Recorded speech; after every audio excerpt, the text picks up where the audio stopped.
Bienvenidos y bienvenidas todos a este nuevo video sobre la línea de derecho penal especial, es decir, sobre conductas delictivas específicas. El día de hoy analizaremos el capítulo cuarto del título 15. Ya le hicimos un video específico de los delitos contra la administración pública y allí mencionábamos las conductas, por lo menos la mayoría de estas, que atentan contra ese interés jurídico denominado administración pública.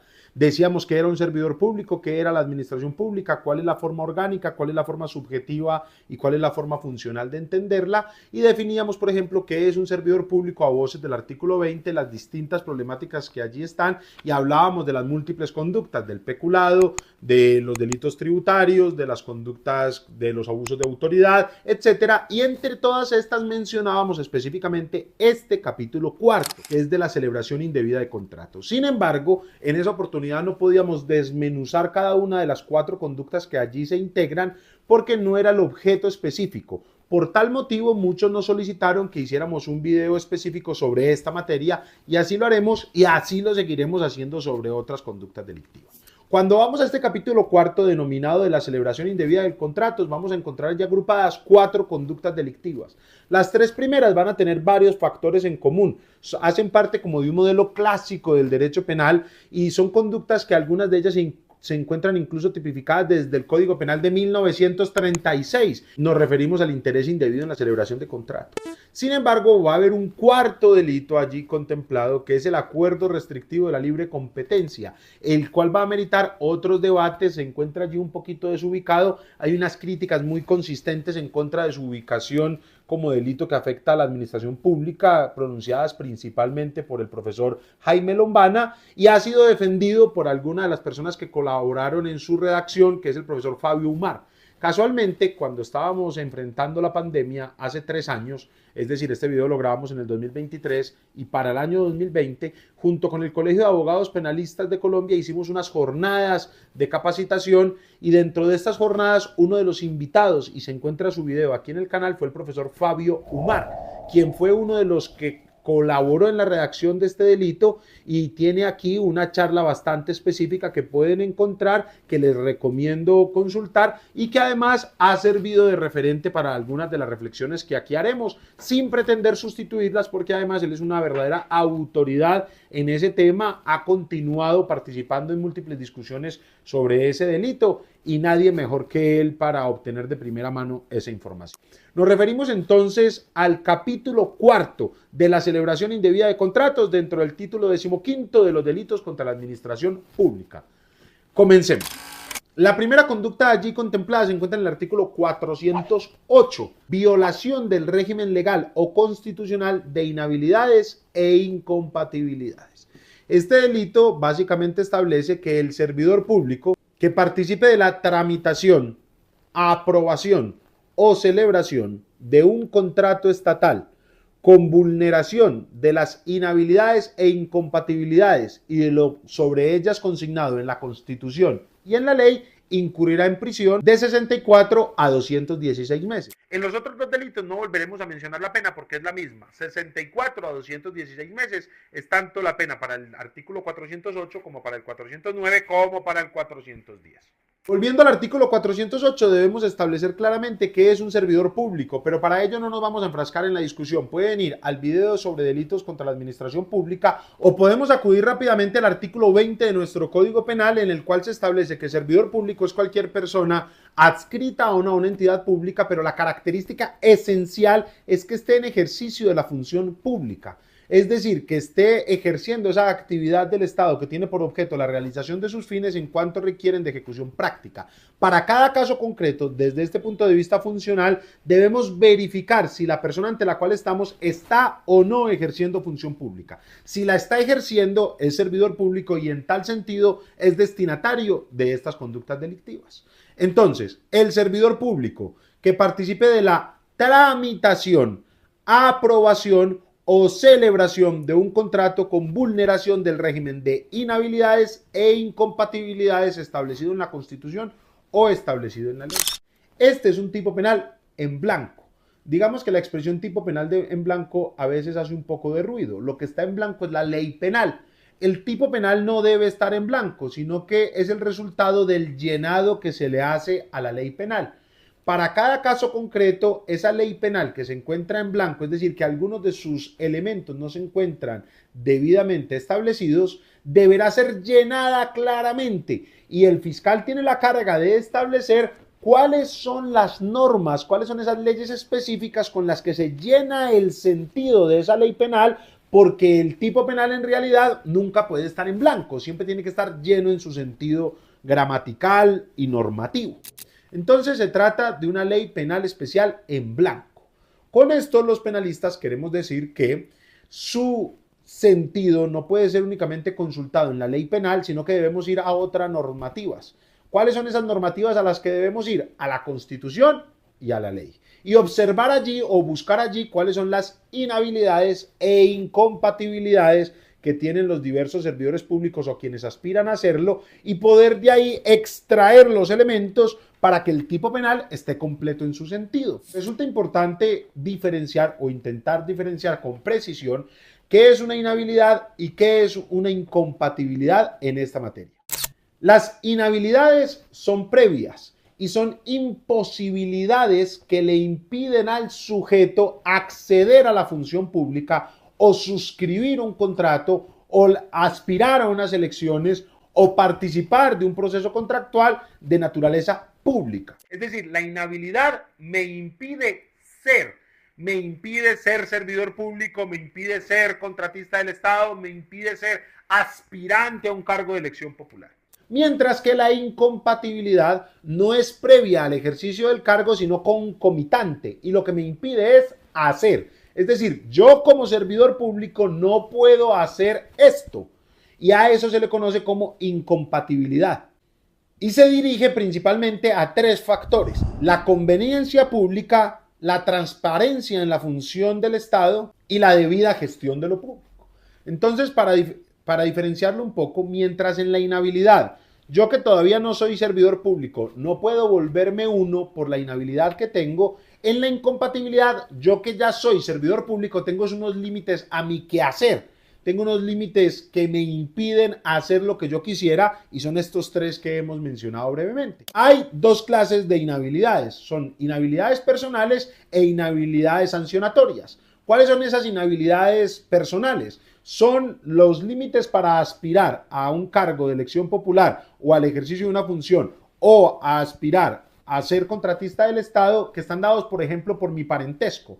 Entonces, si yo soy pariente de uno de los servidores públicos que se encuentran adscritos a esa entidad, tengo una inhabilidad. Esa inhabilidad me impide poder postularme a ese cargo debido al parentesco que tengo con ese funcionario.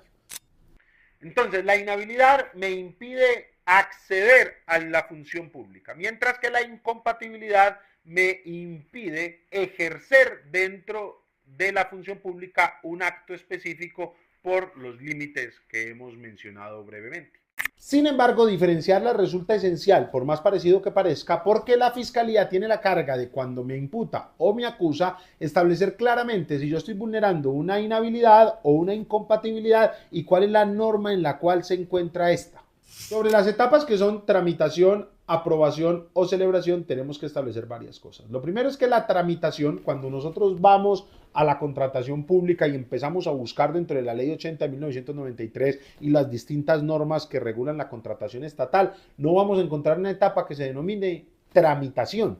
Este es un vocablo propio de legislaciones contractuales anteriores y que además el Código Penal continúa incluyendo de manera un poco irreflexiva porque no se trata de una etapa específica dentro de la contratación.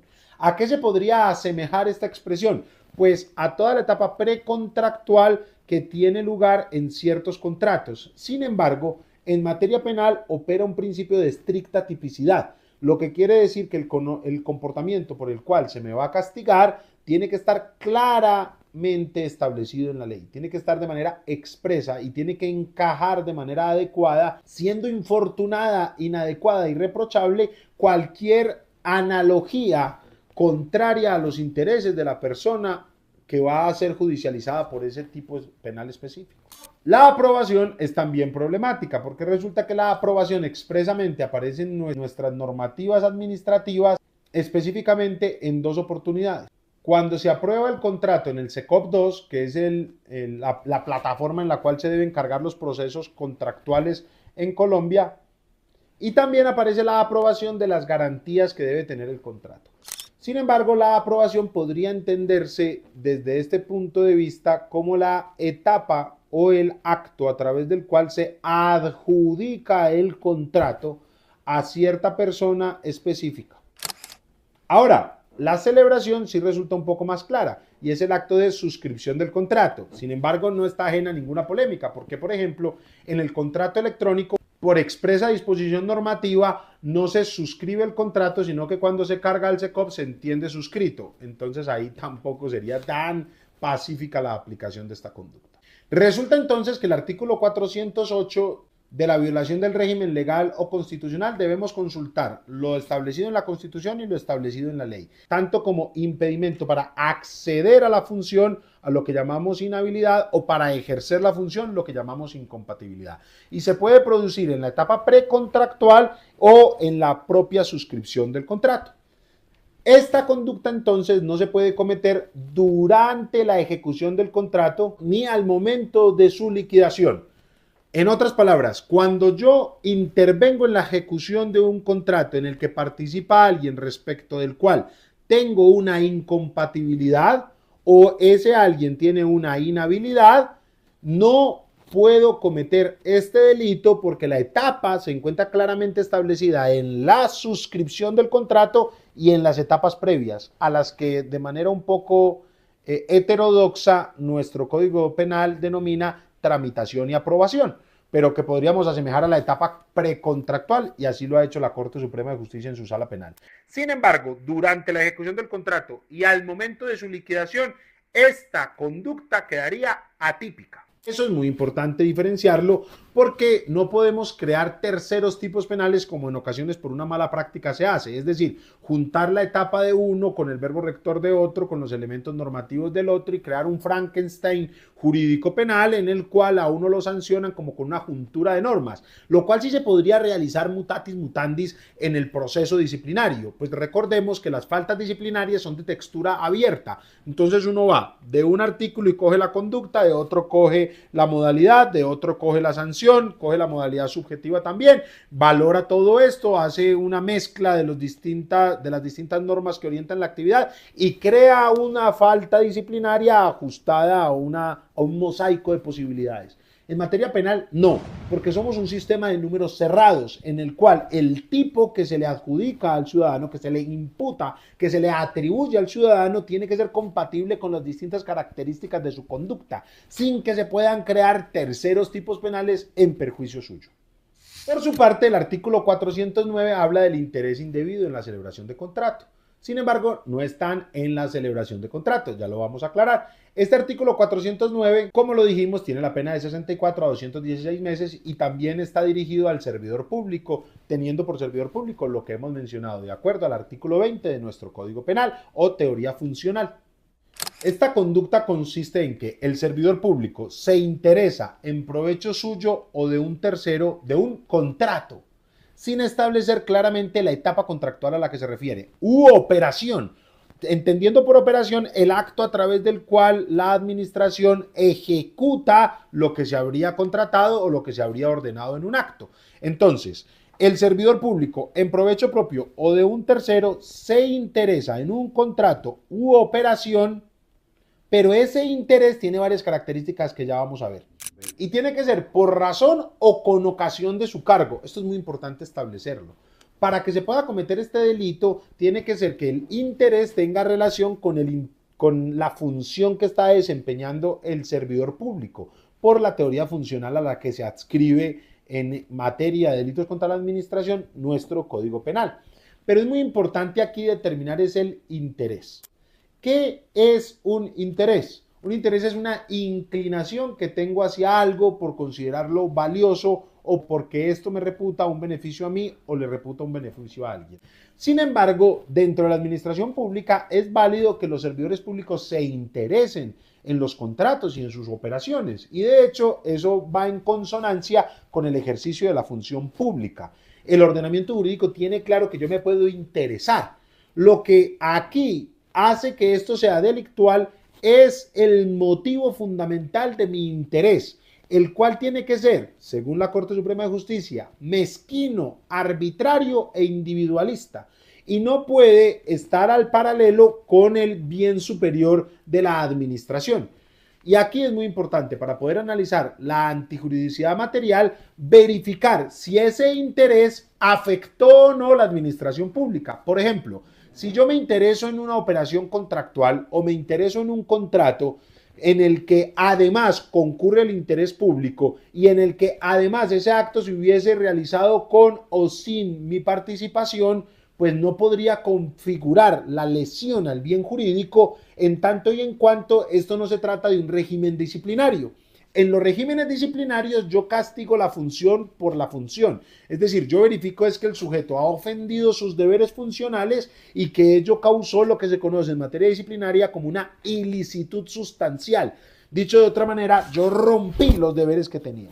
En materia penal no basta romper los deberes que tengo, sino que esa conducta a través de la cual rompo los deberes tiene que también afectar el interés jurídico que esas leyes buscan proteger.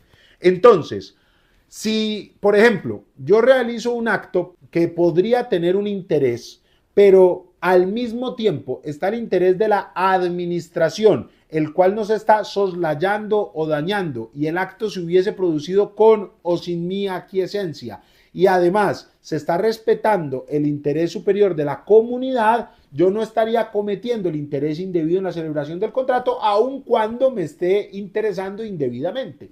Porque es muy importante aquí escindir el derecho disciplinario del derecho penal y los intereses que busca proteger y la manera como busca protegerlos. En suma, este delito entonces consiste en que el servidor público, desviando su función, rompiendo sus deberes, impone por encima de los intereses de la administración pública su interés mezquino, individualista e indebido y orienta a través de este interés la operación o contrato en el que éste participa con razón o con ocasión de sus funciones. Y esto es lo que lo hace lesivo desde el punto de vista penal y castigable con una pena de semejante magnitud. Por su parte, en el artículo 410 aparece la tercera de estas conductas que les dije que eran más o menos similares y que responden a un modelo clásico de esta clase de infracciones.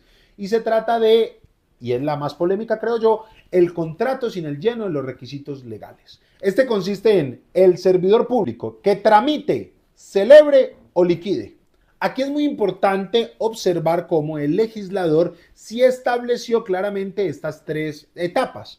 Aquí es muy importante ver cómo el legislador estableció que esta conducta se podía realizar también en su tramitación, y aquí copio y pegue los elementos del 408, que ya dijimos hay algunas polémicas porque este término no es empleado por la contratación estatal, puede ocurrir en su tramitación, celebración y liquidación, quedando sin estar allí incluida la ejecución, como sí se puede encontrar en la conducta anterior. Pero bueno, concentrémonos en esta. Entonces, el servidor público que intervenga en la tramitación, etapa precontractual, celebración, la etapa propiamente contractual, el acto de suscripción, que no siempre se suscribe, ya dijimos lo del contrato electrónico, bueno, y la liquidación.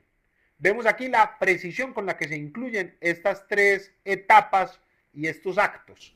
Es muy importante establecer allí entonces que la Fiscalía debe determinar claramente cuál es la etapa en la que este se produce y por qué. El requisito que se echa de menos es un requisito legal esencial.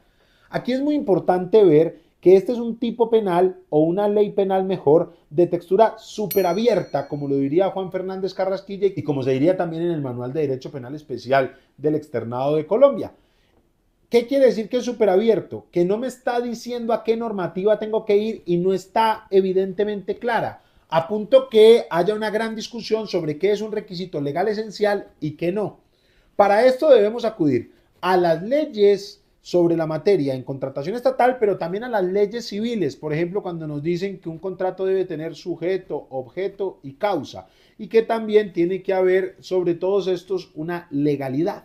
La Corte Suprema de Justicia en su sala penal, por ejemplo en la Providencia 46.037, 46.037, ha establecido que pueden ser tres los requisitos legales esenciales. Aquellos en los cuales el contrato no produce efectos, aquellos que generan su nulidad absoluta o el desconocimiento directo y transgresor de los principios de la contratación estatal. Este último es el más nebuloso y por eso cuando la Fiscalía lo atribuye tiene que ser absolutamente precisa en su enunciación y caracterización. Pues de lo contrario diría, no, es que usted vulneró el principio de economía, sigamos. Usted vulneró el principio de transparencia, sigamos. Además, porque estos principios, como todos, son de textura abierta y son ponderables dentro de la materialización de cada operación contractual. Así, por ejemplo, en los contratos de selección directa, el mismo ordenamiento jurídico autoriza a que el principio de transparencia y el principio de objetividad en la selección no tenga que materializarse a través de unas etapas precontractuales, sino que la administración contrate con quien desee. Y por lo tanto, allí el principio no tendría la misma concreción que en otras normativas. En síntesis, para poder atribuir esta tercera hipótesis mencionada por la Sala Penal de la Corte Suprema de Justicia, debe hacerse con suprema claridad y dejando claro el por qué ese principio aquí, en un caso específico, resulta transgredido de manera directa y resulta ofendido de una manera que sea relevante para el derecho penal. Es muy importante distinguir entonces que cuando se realiza una atribución jurídica de esta conducta, ese elemento que se echa de menos tiene que tener la característica de esencial, es decir, no puede ser un elemento accidental del contrato. No puede ser que, por ejemplo, como lo ha hecho la Fiscalía General de la Nación, no puede ser que, no hombre, es que hubiese sido mejor que usted tuviese una operación de cobertura dentro de la operación contractual. La operación de cobertura es ese acto a través del cual uno cuando va a hacer operaciones en moneda extranjera puede, a través de asumir un costo superior, blindar la fluctuación del dólar o de la moneda extranjera que le resulte desfavorable. Eso analizado ex post, es decir, con posterioridad, uno hubiese podido decir, uy, no, en ese contrato hubiese sido lo máximo poner esa operación de cobertura porque nos hubiese evitado un detrimento patrimonial. Sin embargo, en ese momento no era un requisito legal esencial. ¿Por qué? Porque no desconocía evidentemente los principios de la contratación y ya vamos a aclarar por qué.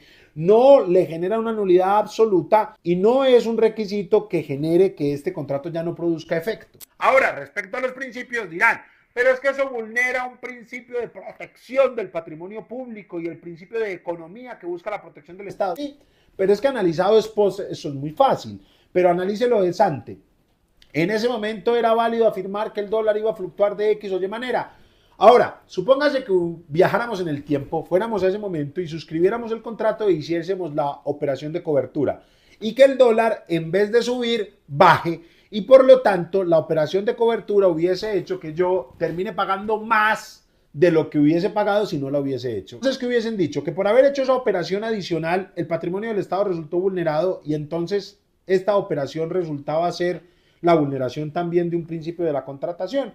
Entonces peco por A y peco por B dependiendo de lo que el tiempo, el azar, las circunstancias que no domino determinen. No, en materia penal, porque en responsabilidad fiscal es otro cuento y otro análisis para los gestores fiscales, en materia penal ese requisito tiene que estar claramente preestablecido y constituir claramente un requisito legal esencial, o porque el contrato no surte efectos, o porque devendría en la nulidad absoluta del contrato, o porque vulnera claramente y es decir, valorado con anterioridad ese principio de la contratación pública que se echa de menos. Esta conducta, como decíamos, al igual que las otras dos, da una pena de prisión de 64 a 216 meses. Ahora al cuarto delito que allí se encuentra consignado. Este es un patito feo, ya dijimos la mención del video del profesor Fabio Umar, les recomendamos que vayan a verlo, aquí lo mencionaremos escuetamente, daremos algunos comentarios que son en realidad notas al márgenes a partir de la exposición que realizaría el profesor que ya les he mencionado. Se trata de los delitos de acuerdos restrictivos de la libre competencia, consignado en el artículo 210A, el cual ingresa a partir de la ley 1474 de 2011. Este delito consiste en que el que se concierte, y aquí hay una crítica muy interesante y es que no es los que se concierten, entonces es como si se hubiese concertado solo, plantea una dificultad adicional cuando yo soy el representante legal de varias personas de derecho privado y como este es un delito especial propio, allí habría una problemática de la cláusula de actuar en lugar de otro. Sin embargo, esto que les acabo de decir fue una pregunta puntual que le hice al profesor Fabio Umar en ese video, que en el primer comentario aquí fijado lo pondremos y que no entraré en esas disquisiciones por considerarlo inadecuado. Pero ¿en qué consiste? El que se concierte, obviamente con otro, porque nadie se puede concertar solo, el que se concierte con otro para realizar una afectación que el Código Penal denomina alterar ilícitamente el procedimiento contractual, bien sea de una licitación pública, subasta pública, selección abreviada o concurso.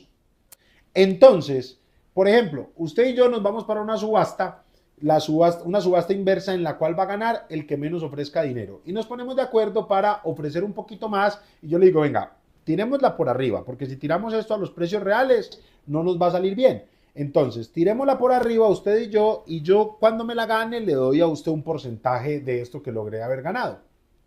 Entonces allí habría una alteración ilícita de ese proceso contractual. Después en el parágrafo aparecen unas expresiones muy ajenas al derecho procesal penal, como delator o clemente, y es en el que en un trámite administrativo alza la mano y dice, venga, yo quiero decir que hubo una colusión, que hubo aquí un fraude, que hubo un acuerdo indebido y vengo aquí a buscar los beneficios. A esa persona se le rebaja la pena, en una tercera parte la pena de prisión y en un 40% la pena de multa. Sin embargo, esto aquí es bastante problemático porque el Código de Procedimiento Penal no utiliza esas expresiones. Entonces no queda claro el momento en el cual se realiza esta alegación y parecería ser un elemento que uno tendría que discutir dentro del juicio o con el traslado del 447 para la individualización de la pena para que se tenga en cuenta como una rebaja. De este capítulo, entonces, este cuarto delito no suele ser tan aplicado, son unos casos muy específicos y es en unas circunstancias muy determinadas, pero los tres primeros delitos sí suelen ser imputados en múltiples ocasiones por parte de la Fiscalía, no siempre con la precisión que esto requiere, y por ello el llamado a la salvaguarda de las garantías penales, al respeto de los cánones básicos del derecho penal y sobre todo a verificar cómo dentro de los hechos que estoy imputando se satisfacen en realidad los elementos descriptivos de cada tipo, sin hacer mezclas, sin hacer combinaciones que resulten perjudiciales a los intereses de aquel al que se le atribuye la conducta y sobre todo sin olvidar que las garantías que rigen el derecho penal son garantías de todos, que hoy pedimos que se respeten respecto a aquel que está detrás de la baranda y al que se le va a aplicar el poder punitivo, con la esperanza de que también nos sean respetadas cuando seamos nosotros ese sujeto, de lo cual ninguno de nosotros está exento.